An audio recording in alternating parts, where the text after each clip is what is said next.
In today's video, I'm going to teach you how to increase DPI in Canva. If you've ever noticed prints coming out a bit fuzzy or images looking soft, you're likely running into a resolution issue.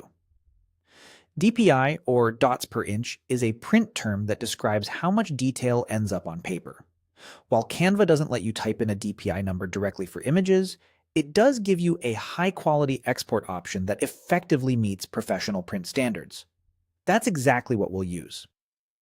With your design open in Canva, start by heading to the top right corner of the screen and selecting Share.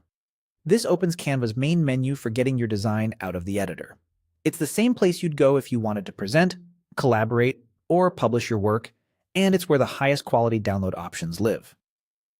From the Share menu, choose Download. This brings up the Export panel, where you control how your file is saved. You'll see the current file format listed near the top, often PNG, JPG, or whatever you used last.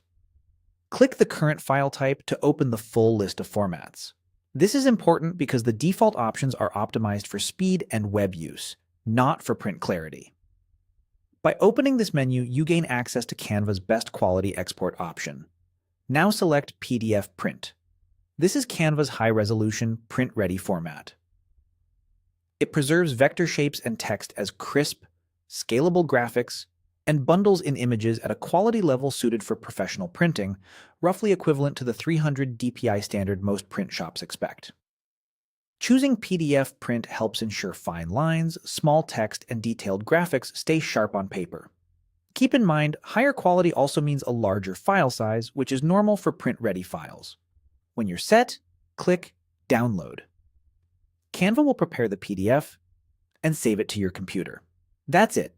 You've exported your design in a format that maximizes print clarity. If you open the PDF and zoom in, you should see clean edges and smooth details, a good sign that it will reproduce well in print. A few closing tips to get the most from this export. Start with clear, high-resolution photos and graphics in your design, since exporting can't magically add detail that wasn't there. Avoid stretching small images to fill large spaces, and lean on Canva's vector elements and text where possible, since those stay razor-sharp in a PDF. When you hand off the file, let your printer know it's a PDF print export so they can use their best settings.